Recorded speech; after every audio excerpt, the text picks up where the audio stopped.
Hermanos, les invito a abrir sus Biblias en el libro de Efesios. Continuamos la secuencia de enseñanzas en el libro de Efesios. En el capítulo 5 estamos y me gustaría que leamos versículos del 11 al 14. Dice la palabra de Dios: y no participéis en las obras infructuosas de las tinieblas, sino más bien reprendedlas. Porque vergonzoso es aún hablar de los que ellos hacen en secreto.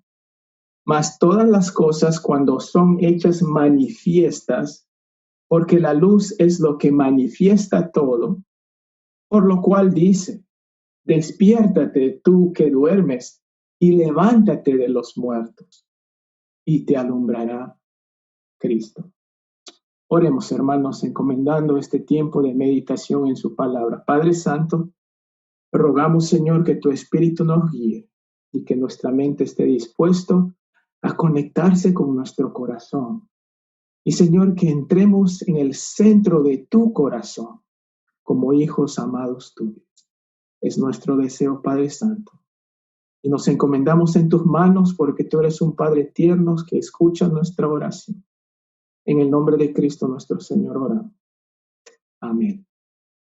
Siguiendo, hermanos, la secuencia de este estudio en el libro de Efesios, me gustaría tratar el tema de cómo vivir en este oscuro mundo. Es una secuencia que ya se inició la semana anterior y me gustaría que ustedes puedan escuchar lo que se dijo la semana anterior sobre estos versículos que ahora estamos llegando a unos versículos significativos para concluir este pensamiento sobre cómo vivir en este mundo. Y he titulado esta parte de compartir con ustedes: ¿cómo vivir en este oscuro mundo? ¿Alguna vez ustedes han sido parados por la policía? ¿Cómo les hace sentir? Aún si alguien no ha hecho nada malo, uno empieza a sentirse un poco incómodo, hasta nervioso. Y bueno, aquí es común, ¿no? Si la policía te para, he escuchado que, bueno, me ha ocurrido también, ¿no? Te piden colaboración. Y si no tienes efectivo, a veces te dicen: puedes darme gasolina, ¿no? Bueno, pues dame una colaboración. Y algunos ya son un poquito más sueltos, te dicen: dame tu cariño.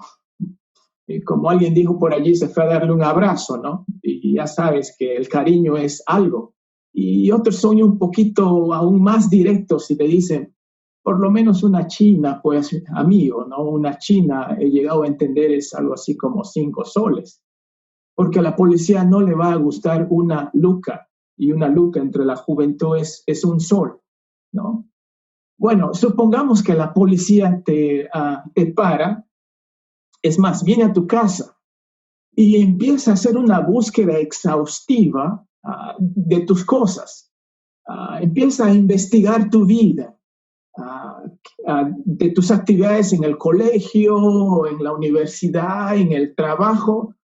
Empiezan a investigar tu matrimonio, empiezan a cuestionar a tus padres, rebuscan tu basura y tu computadora portátil. Empiezan a chequear tu teléfono móvil, tu celular, y entrevistan a tus amigos y familiares, y tú estás un poco, ya no poco, sino bastante preocupado. ¿Qué está ocurriendo aquí? Finalmente, después de un largo tiempo y un largo día de investigación, el fiscal, muy solemnemente, ¿no? Y delante de los guardias ya tienen sus esposas listos para esposarte y meterte al vehículo, al camión o la camioneta y llevarte a la cárcel. En todo este tiempo tú estás intrigado. ¿Qué es lo que está ocurriendo? Y finalmente se te acerca el fiscal y te dice: has sido acusado de ser un seguidor de la luz, un seguidor de Cristo, un discípulo de Cristo. Y tú sabes muy bien lo que hemos hecho. Hemos rebuscado, hemos pues desmantelado muchas cosas. Y después de largas horas, déjame decirte lo siguiente. Después de haber hecho una investigación fehaciente de que si eres o no un cristiano, de que si eres realmente un seguidor de la luz, de que si eres realmente un discípulo de Cristo, déjame decirte que no hemos encontrado evidencia de que lo eres. ¿Cómo sentirías tú? ¿Te sentirías aliviado o te sentirías enteramente triste, decepcionado de ti mismo?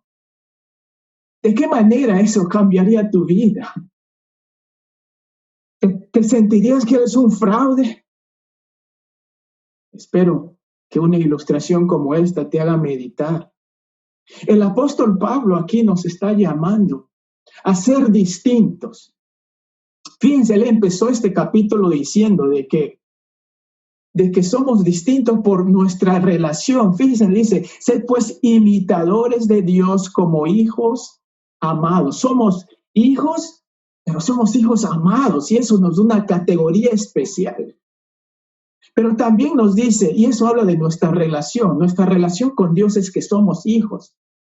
Pero también nos habla de nuestra dimensión, de cómo nosotros nos conducimos como hijos de Dios. En el versículo 2 de Efesios nos dice de que, y andad en amor como también Cristo nos amó y se entregó a sí mismo por nosotros.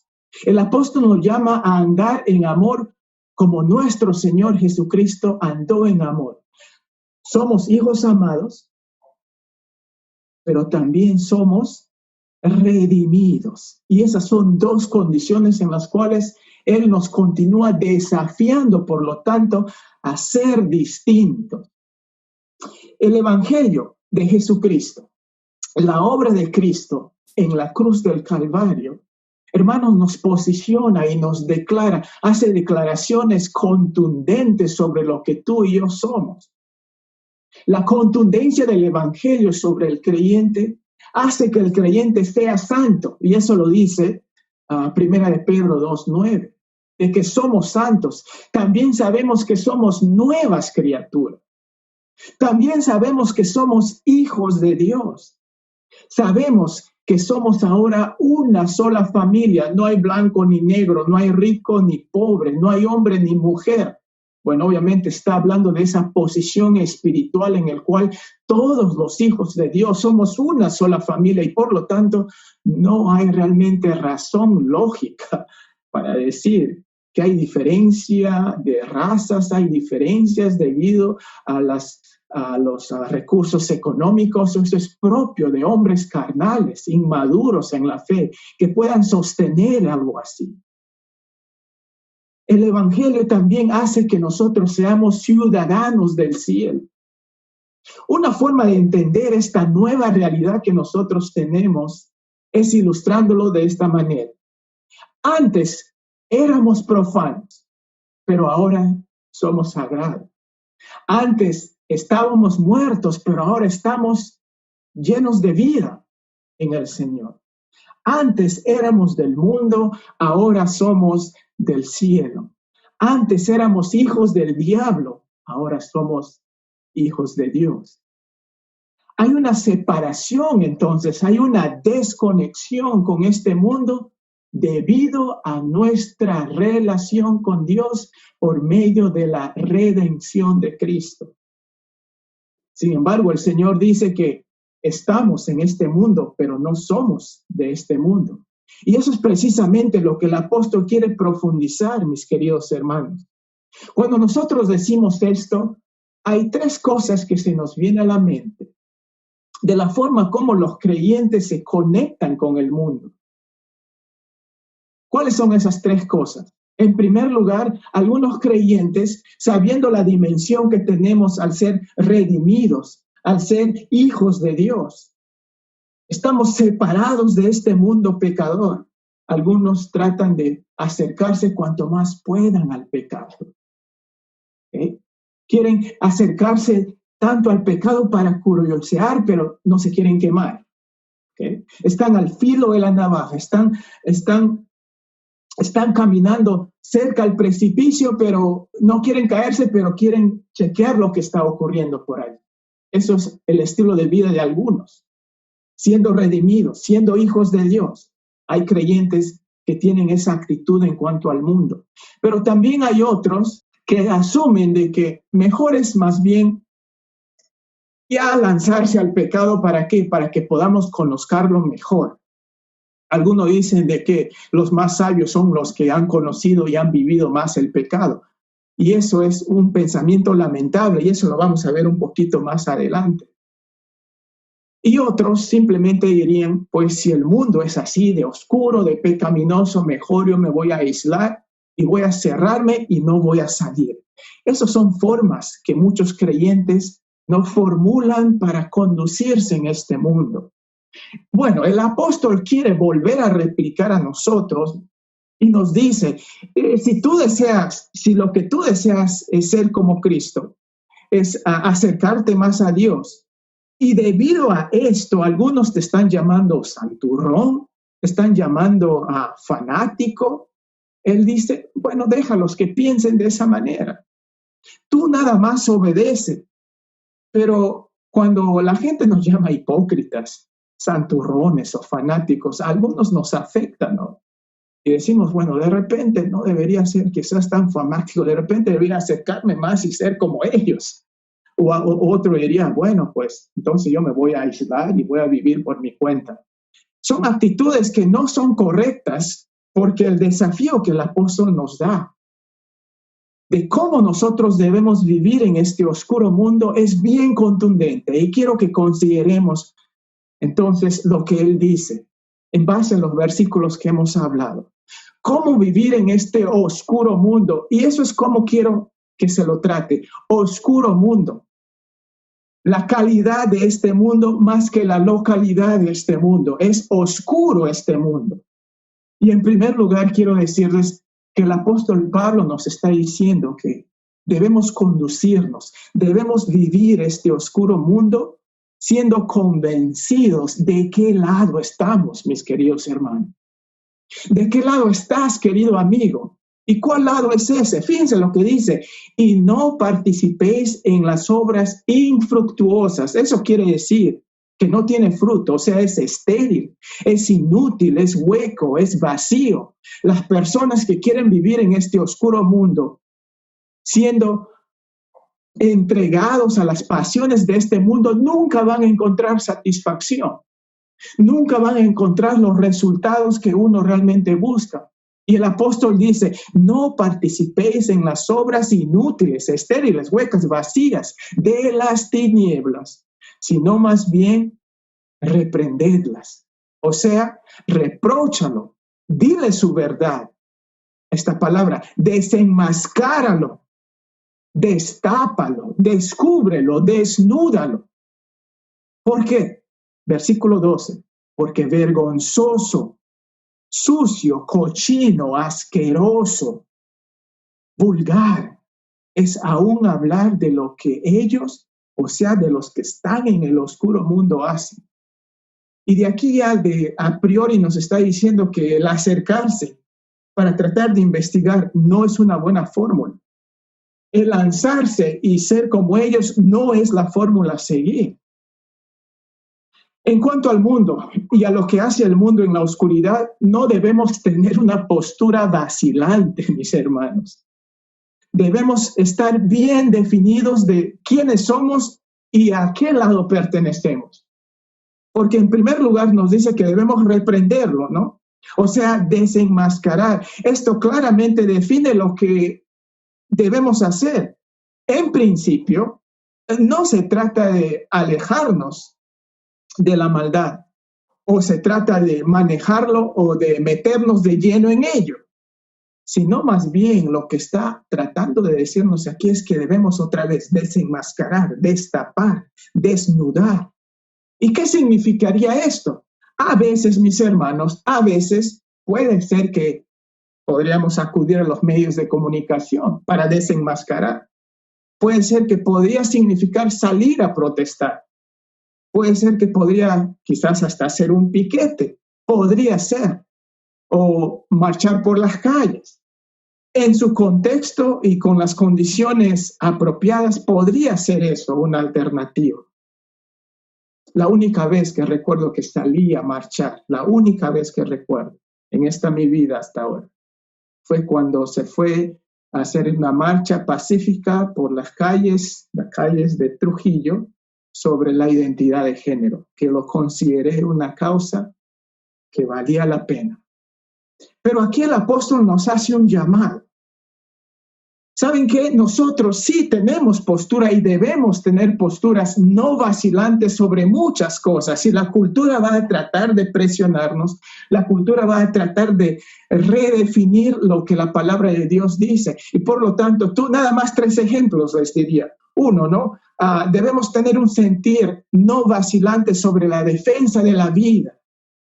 El cristiano está en contra del aborto porque Dios es el dueño de la vida. Proteger a los más débiles. No hay mayor forma que proteger a los más débiles que cuidar a aquel bebé que todavía está en el vientre.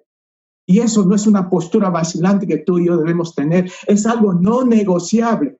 También debemos estar en defensa del matrimonio. Proteger las diferencias de género, varón y mujer. Varón y mujer son hechos para que pueda la concepción del ser humano viene por ese medio, varón y mujer. También debemos estar en la defensa de la familia, o sea, proteger los roles diseñados por Dios. Es lamentable lo que está ocurriendo hoy en día en este mundo. No hay defensa de la vida de los que están en el vientre, no hay defensa del matrimonio, hombre y mujer.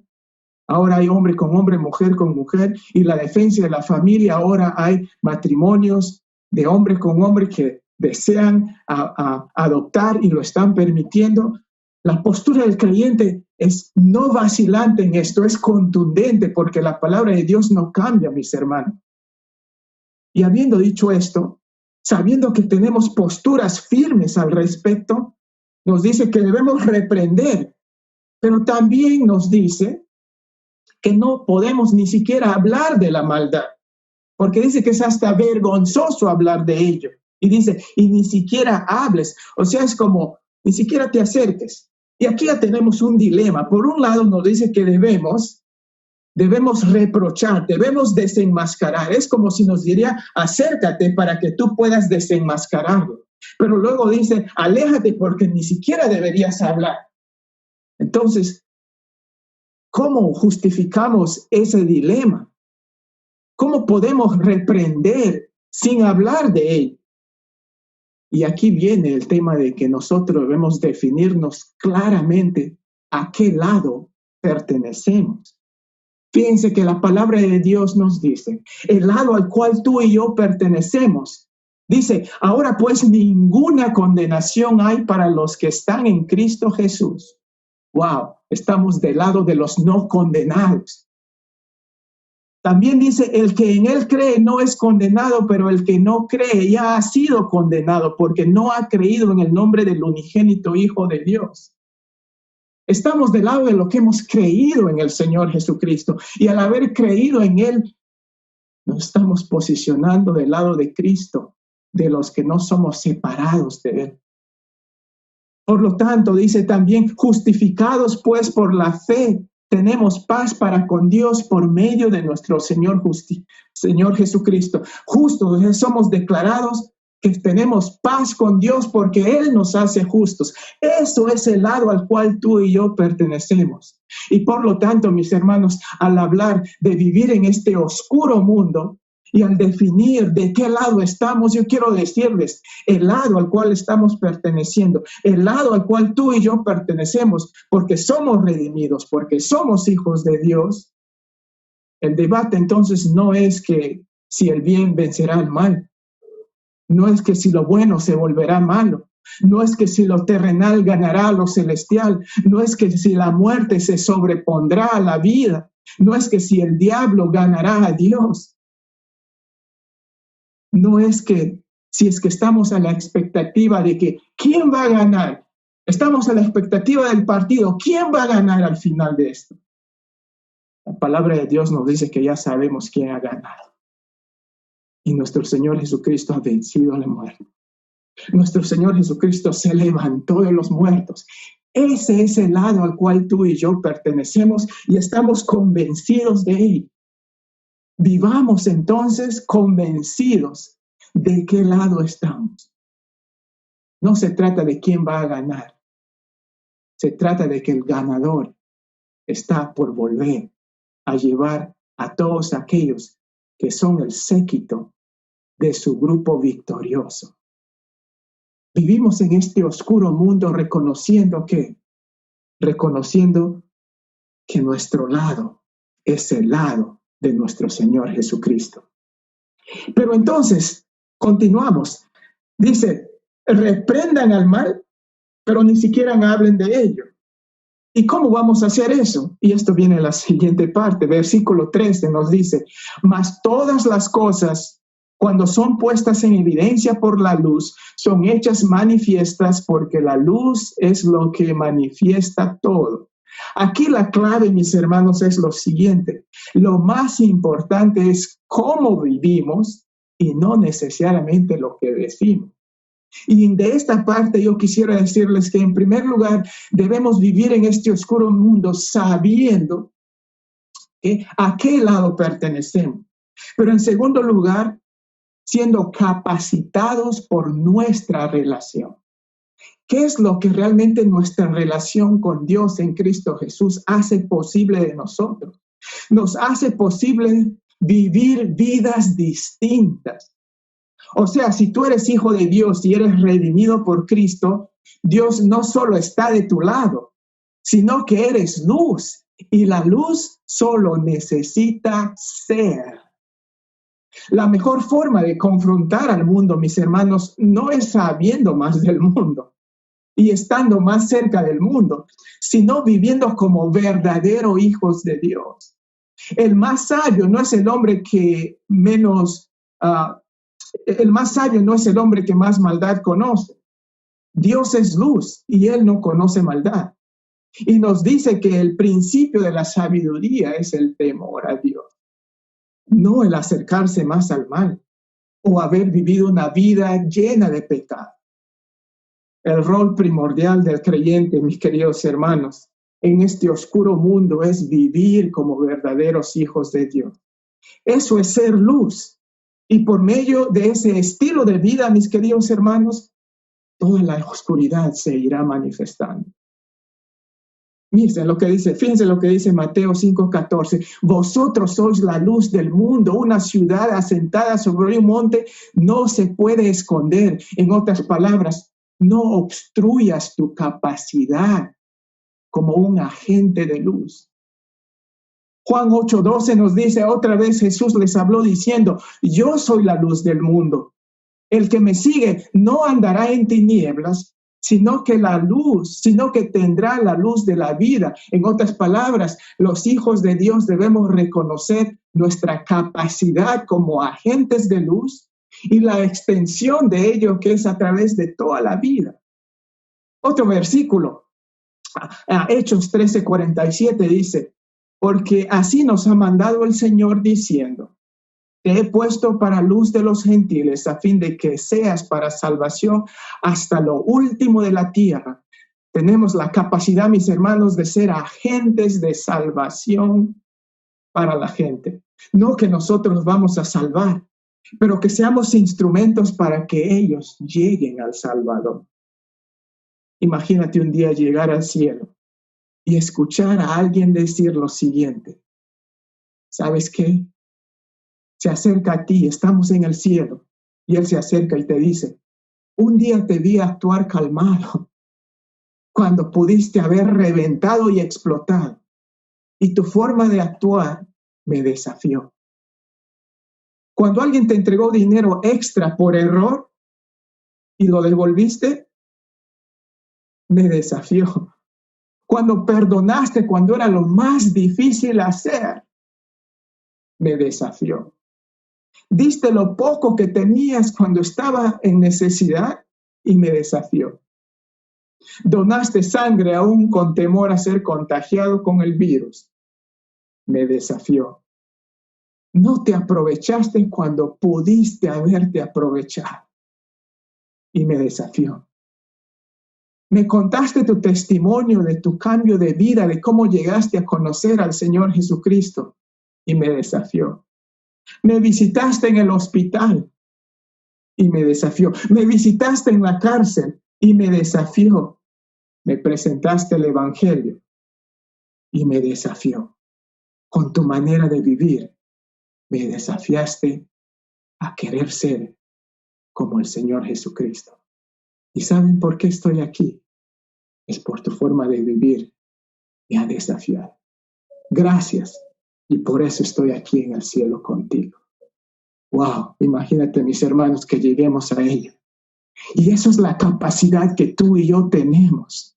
Porque nuestra manera de vivir puede prender la luz en otros creyentes que están ahí un poco letárgicos, pero también puede activar la vida de luz en aquel que necesita creer en el Señor Jesucristo. Y esto nos lleva al siguiente versículo, versículo 14, cuando dice: por lo cual dice, despiértate tú que duermes y levántate de los muertos y te alumbrará Cristo.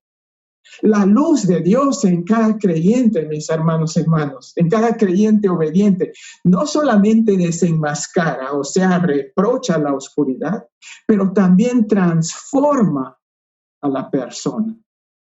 Ahora, este pasaje del versículo 14, el apóstol Pablo lo saca de un pasaje en Isaías 60. ¿Qué ocurrió en Isaías 60? Anteriormente, el pueblo estaba hundida en una tremenda oscuridad, estaba sumida en un tremendo problema de pecado. Sin embargo, el Señor viene y los salva. Y en el versículo, en los versículos 1 y 2 de Isaías 60, entonces se habla de lo que ahora es gloriarse en la salvación de Dios. Está aquí hablando de la manifestación de la luz de salvación de Dios que se manifiesta a través de su pueblo. El apóstol Pablo aquí nos está diciendo que al haber sido salvos del pecado, al ser hijos redimidos de Dios por medio de nuestro Señor Jesucristo, esa vida se proyecta a través de nosotros para transformar a otros. En otras palabras, tú y yo terminamos siendo conductores de vida para los demás, para todos aquellos que están a nuestro entorno. Somos conductores de la luz de tal manera que otros focos se prendan aquí y allá y en todo lugar. Y esto, mis hermanos, es una verdad inobjetable. Esto es una verdad inobjetable de todo creyente, sea que tengas muchos años en la fe o sea que tengas pocos años en la fe. Porque esto es algo que uno no lo puede quitar. Porque la vida de Cristo en el creyente es luz. El creyente, este versículo nos habla por lo menos de dos cosas. En primer lugar, de un creyente que está dejando de pasar la oportunidad de contagiar a otros. O sea, está perdiendo la oportunidad de hacer que otros prendan su luz. Pero también nos habla de un no creyente que puede dejar pasar la oportunidad de venir a la luz y creer en el Señor Jesucristo. Para ambos lados, para un creyente que no está contagiando a otros y para un no creyente que no está viniendo a conocer a la luz que es Cristo, es una pérdida tremenda de una gran oportunidad. Para ambos es un estado de letargo y para uno es más letal para aquel que no cree en el Señor Jesucristo. Por lo tanto, si sabemos que nuestra relación transforma, no podemos sino debemos perder el tiempo. Y el Señor te dice a ti como creyente, despiértate, utiliza esa luz que te he dado y contagia a los demás. Y a ti no creyente, despierta, porque va a venir un día cuando vas a ser juzgado y cree en el Señor Jesucristo. Deja la condenación, venga la salvación de Cristo. Esto significa, mis hermanos, que tú y yo tenemos que poner en orden nuestra vida.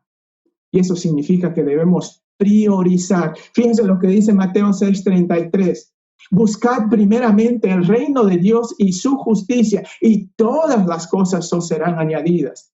Cuando nosotros hablamos de querer transformar la vida de los demás. Estamos diciendo que yo quiero priorizar mi vida por la causa de Cristo, para que otros puedan llegar a conocerle, para que otros sean avivados y no se queden en su letargo. Salmos 84, 11, 12 dice, porque sol y escudo es Jehová Dios. Gracia y gloria dará Jehová. No quitará el bien a los que andan en integridad. Jehová de los ejércitos, dichoso el hombre que en ti confía. ¿Sabes qué, mis hermanos? Cuando nosotros priorizamos, Dios ocupa el primer lugar en nuestra vida, ¿qué va a empezar a ocurrir? ¿Saben qué yo les voy diciendo? Que a pesar de nuestras debilidades, a pesar de nuestras faltas, cuando nosotros ponemos a Dios en primer lugar, vamos a empezar a ver que nuestra vida se va a ordenar, que nuestro matrimonio se va a volver más fructífero, más satisfactorio. Se va a ordenar nuestro matrimonio, se va a ordenar nuestra vida, nuestros hijos van a empezar a ver un orden que es propio, empezando de los padres, y se va a regar hacia ellos. Nuestros estudios se van a ordenar para aquellos estudiantes universitarios. Nuestro trabajo se va a ordenar, vamos a trabajar, vamos a producir y vamos a gustar de lo que el Señor nos da. Y no solamente se va a gastar y no vamos a saber para qué hemos trabajado. Gozaremos de la vida, gozaremos del trabajo, gozaremos de la familia, gozaremos de nuestro matrimonio. Y la gente, ¿sabes qué? Cuando priorizamos al Señor, cuando le ponemos en primer lugar, le damos a Él el orden que es necesario, la gente se sentirá atraída por la clase de vida segura que tú y yo manifestamos. Esa esperanza que tú manifiestas va a ser de atracción a la gente. La gente se sentirá atraída por tu vida, por su trato generoso que tú das a los demás. La gente se sentirá atraída a tu vida por tu amor que es común a todos. Tratas a todos por igual. ¿Por qué? Porque Cristo está viviendo a través de ti. Al final, poner primero a Cristo es dejar que Cristo se manifieste a la gente por nuestra obediencia. Y ese es nuestro deber como hijos de Dios. Eso es brillar en la oscuridad por medio de las relaciones. Eso es nuestro llamado, mis hermanos, en Cristo Jesús. Y quiero decirles que esto no va a ser fácil. No va a ser fácil, ¿por qué? Porque somos peregrinos en este mundo, estamos de pasadita, pero sin embargo somos agentes de luz. También sabemos que es difícil porque nuestra carne es propensa a querer satisfacerse en primer lugar. Pero tomemos la oportunidad, mis amados hermanos, de ser agentes de salvación para otros y que otros sean avivados a transferir, a ser conductores de vida. Me hace pensar en esta pareja, un par de esposos recién casados. Estaban en esta carretera en pleno invierno y tienen un accidente y la esposa está sangrando en la cabeza y el esposo desesperado quiere arrancar el carro, no prende, entonces sale, carga a su esposa y él sabe que a la distancia hay un médico y de pronto empieza a caer una tormenta de nieve. Nos gusta la nieve cuando es todo blanco, pero quiero decirles que es muy peligroso cuando tienes excesiva caída de nieve y tú no puedes ver por ningún lugar. Y eso es precisamente lo que ocurría con este desesperado esposo. Su esposa está allí muriéndose y él quiere encontrar ayuda y no puede ver, ya no puede ver el camino. Sabe que hay un médico que está allí, pero no puede ver. Llama a los vecinos y dice, amigos, hermanos, por favor, prendan su luz para que yo pueda salvar a mi esposa para llevarla al médico. Y de pronto los vecinos prendieron su luz principal de la entrada a sus puertas. Iluminó el camino que lo llevó directamente al médico donde encontró ayuda para su esposa. Mis hermanos, tenemos que prender nuestra luz de tal manera que otros puedan venir al médico de médicos, al Salvador único de nuestras vidas, a aquel que puede transformar la vida de todos. Debemos saber, mis hermanos, debemos saber que en el Señor Jesucristo nosotros debemos estar convencidos de que estamos en el lado ganador, que estamos capacitados para ser agentes de luz y que estamos comprometidos a nuestra obligación, que es que brillar y brillar y brillar. ¿Para qué? Para que otros lleguen al Salvador. Estás iluminando todo el camino para que otros lleguen al Salvador. Espero que eso sea nuestro deseo constante y permanente en nuestra vida, hasta que el Señor nos llame a su reino.